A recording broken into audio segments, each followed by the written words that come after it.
একদিন একটি ডাইনি জঙ্গলের রাস্তা ধরে হেঁটে হেঁটে যাচ্ছিল সেই জঙ্গলের পাশে থাকা একটি নদীর দিকে সেখানকার পরিবেশ উপভোগ করার জন্য। এদিকে সেই নদীর তলদেশে একটি জলপরী বাস করত। সেই জলপরীটি সেই নদীর উপরের পরিবেশ উপভোগ করার জন্য উপরের দিকে উঠে আসছিল। এদিকে সেই ডাইনিটি সেই নদীর পাড়ে গিয়ে নদীর পাড়ে বসে তারা পা ভিজিয়ে সেখানকার দৃশ্যগুলি দেখছিল আর মনের ভিতরে অনেক আনন্দ নিচ্ছিল। হঠাৎ করে সেখানে সেই জলপরীটি উঠে আসলো। জলপরী উঠে আসার সাথে সাথে ডাইনি জলপরীর সাথে কথা না বলাই জলপরী অনেকে বেশি রেগে যায় আর সে তার শক্তি সেই ডাইনের উপর প্রয়োগ করে। হঠাৎ করে ডাইনের উপর আক্রমণ করায় ডাইনি অনেক বেশি রেগে যায় আর ডাইনি তার শক্তি সেই জলপরীর উপর প্রয়োগ করে আর জলপরী ছিটকে আবারও নদীর একেবারে তলদেশে চলে যায়। ডাইনের শক্তির কাছে হেরে গিয়ে জলপরী অনেকে বেশি রেগে যায় আর সেই তলদেশে থাকা এক অদ্ভুত সামুদ্রিক প্রাণীকে সেই নদীর উপরের জঙ্গলকে তছনছ করতে বলে। এরপর সেই অদ্ভুত সামুদ্রিক প্রাণী সেই জঙ্গলে চলে আসলো। সেই অদ্ভুত সামুদ্রিক প্রাণীটিকে দেখতে অনেকে বেশি ভয়ঙ্কর ছিল আর তার মুখে যেন আগুন জ্বলছিল। সেই প্রাণীটি হঠাৎ করে টুনটুনি পাখিকে তাড়া করে। টুনটুনি অনেকে বেশি ভয় পেয়ে যায়।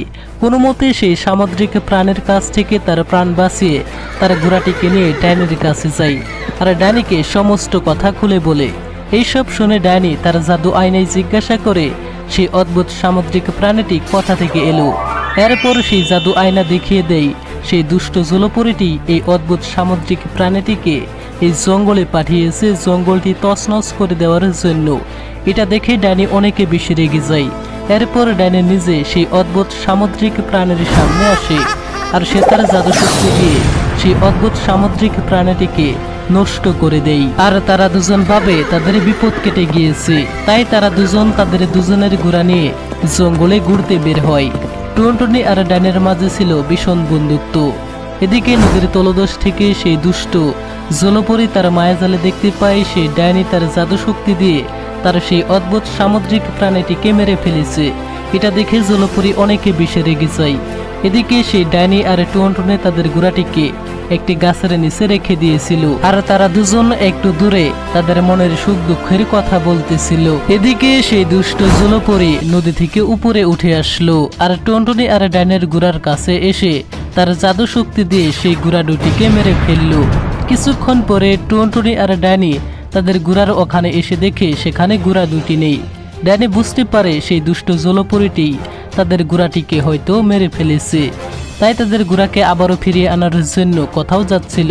তখনই ডাইনের সামনে সেই দুষ্ট জলপরী চলে আসলো আর জলপরী তার শক্তি ডাইনের উপর প্রয়োগ করলো আর তখনই ডাইনি একটি লাল চক্র সেই জলপরীর দিকে ছুঁড়ে মারে, কিন্তু জলপরী সাইড কেটে সেখান থেকে চলে যায় আর সেই লাল চক্র গিয়ে পড়লো মাটিতে। এরপর ডাইনি বুদ্ধি করে আবারও লাল চক্র সেই দুষ্ট জলপরীর নিচের অংশে ছুঁড়ে মারে খুব দ্রুত আর সেই লাল চক্র বিস্ফোরণ হয়ে সেই দুষ্ট জলপরীর সেখানেই মৃত্যু হলো।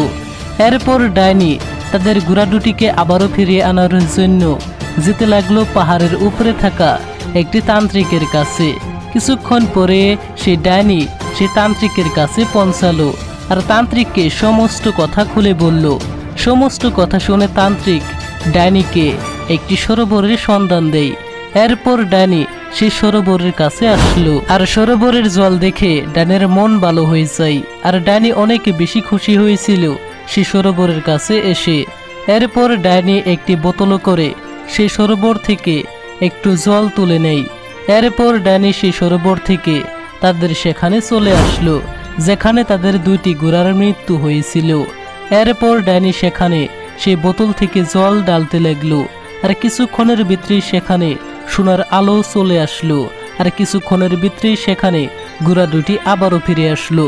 ঘোড়া দুটিকে দেখে ডাইনি অনেকে বেশি খুশি হয়েছিল আর ডাইনি তার জাদু বলে টুনটুনিকে সেখানে নিয়ে আসে। এরপর ডাইনি আর টুনটুনি তাদের ঘোড়ায় করে আবারও তাদের বাসার উদ্দেশ্যে রওনা দিল। এইভাবেই ডাইনি তার জাদু শক্তি দিয়ে আর বুদ্ধি দিয়ে সেই জঙ্গলকে রক্ষা করলো সেই দুষ্ট জলপরীর হাত থেকে। যদি এই ভিডিওটি আপনাদের কাছে ভালো লেগে থাকে তাহলে অবশ্যই এই ভিডিওটিতে একটি লাইক করে চ্যানেলটিকে সাবস্ক্রাইব করে নেবেন। ধন্যবাদ।